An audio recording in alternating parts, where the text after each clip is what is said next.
15 नवंबर 2025 बाप दादा मिलन के सीजन के दूसरे बाबा मिलन पर बाप दादा ने अपने रूहानी बच्चों के प्रति जो महावाक्य चलाए उसके कुछ महत्वपूर्ण बिंदु इस प्रकार हैं।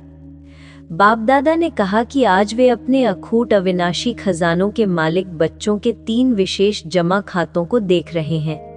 बाप दादा ने कहा, पहला है पुरुषार्थ द्वारा श्रेष्ठ प्रारब्ध जमा करने का खाता, दूसरा सदा संतुष्ट रहने और दूसरों को संतुष्ट करने अर्थात दुआओं का खाता, और तीसरा मनसा वाचा कर्मणा तथा संबंध संपर्क द्वारा बेहद की निस्वार्थ सेवा से जमा पुण्य का खाता। बाप दादा ने कहा कि इन खातों के जमा होने की निशानी है स्वयं और सर्व के प्रति सदा संतुष्टता, शुभ भावना, शुभ कामना तथा सदा स्वयं को खुशनुमा और खुश नसीब स्थिति में अनुभव करना। इसलिए चेक करो क्या ये निशानियां तुम्हारे अंदर अनुभव होती हैं। फिर बाप दादा ने कहा कि इन तीनों खजानों को जमा करने की चाबी है निमित्त भाव, निर्माण भाव और निस्वार्थ भाव, और इस चाबी का नंबर भी याद दिलाया। 3 बिंदु, 1 आत्मा बिंदु, दूसरा बाप बिंदु और तीसरा ड्रामा का फुल स्टॉप बिंदु। इसके आगे बाप दादा ने कहा कि इन खजानों की वृद्धि की विधि है दृढ़ता। दृढ़ता का मतलब है संशय का एक भी संस्कार नहीं। दृढ़ता की स्थिति है हुआ ही पड़ा है, बना ही पड़ा है। ऐसी आत्मा निश्चय बुद्धि, निश्चिंत और निश्चित अनुभव करती है। इसके बाद बाप दादा ने कहा कि अगर सर्व खजानों का खाता जमा करना हो तो मन मना भव मंत्र को यंत्र बना लो। जब ये मंत्र यंत्र बन जाएगा तो सदा बाप के साथ और बाप के पास रहने का अनुभव स्वाभाविक हो जाएगा। बाप दादा ने कहा, पास होने के 3 रूप हैं, पास रहना, जो बीत गया सो पास होना, और पास विद ऑनर। और यदि ये तीनों पास हैं तो आप राज्य अधिकारी बनने में फुल पास हो।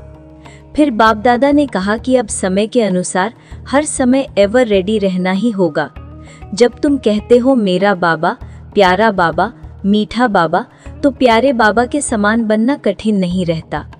इसके बाद कहा कि समानता में सबसे बड़ा विघ्न है मैंपन। इसलिए उन्होंने कहा जब भी मैं बोलो अकेला मैं नहीं, मैं आत्मा बोलो, क्योंकि बॉडी कॉन्शियस मैं ही अभिमान, अपमान और दिल शिकस्त का कारण बन जाता है। इसलिए इस मैंपन को स्वप्न में भी मत आने दो। बाप दादा ने कहा कि स्नेह की सब्जेक्ट में बहुमत पास है। अब जैसे स्नेह में पास हो वैसे ही समानता की सब्जेक्ट में भी पास विद ऑनर बनकर दिखाओ। जब समान बन जाओगे तभी समाप्ति सामने आएगी। फिर बाप दादा ने कहा कि अक्सर प्रतिज्ञा तो कर लेते हो बनना ही है, पर प्रतिज्ञा कमजोर हो जाती है और परीक्षा मजबूत हो जाती है। चाहत तो सब में होती है पर चाहना एक और प्रैक्टिकल दूसरा। प्रतिज्ञा में दृढ़ता कमी पड़ते ही समानता दूर हो जाती है और समस्या प्रबल हो जाती है।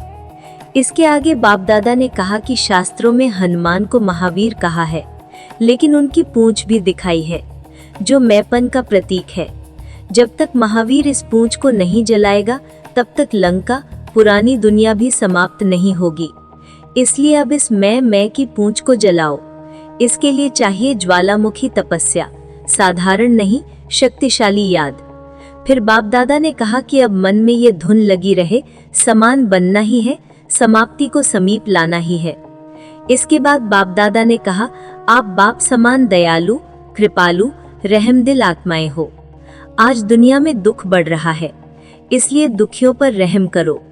भक्त आत्माओं को अपनी मनसा वाचा कर्मणा से सहारा दो और उन्हें मुक्ति धाम की ओर ले चलो। फिर बाप दादा ने कहा कि अब सिर्फ वाणी की सेवा नहीं, मनसा और वाणी दोनों की संयुक्त सेवा की आवश्यकता है।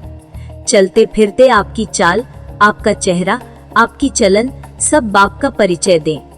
ऐसे सदा सेवाधारी भव। अच्छा, फिर बाप दादा ने कहा कि हिम्मत रखने वालों को बाप दादा पदम गुणा मदद देते हैं, तो हिम्मत तो है ना। इसके बाद बाप दादा ने कहा कि भक्ति मार्ग के 4 धाम बहुत प्रसिद्ध हैं और मधुबन में भी 4 धाम हैं, शांति स्तंभ, बाप दादा का कमरा, झोपड़ी और हिस्ट्री हॉल। आप सबने ये 4 धाम किए तो आप महान भाग्यवान हो। फिर बाप दादा ने कहा कि जब भी मन उदास हो जाए तो झोपड़ी में रूह रिहान करो। शक्ति चाहिए हो तो शांति स्तंभ जाओ, वेस्ट थॉट्स तेज हो तो हिस्ट्री हॉल जाओ, और समानता का संकल्प दृढ़ करना हो तो बाप दादा के कमरे में आ जाना। अंत में बाप दादा ने कहा कि किसी भी विघ्न से घबराना नहीं। जो कुछ भी होता है वो आपकी हिम्मत बढ़ाने का साधन है, घबराने का नहीं, उमंग उत्साह बढ़ाने का साधन है।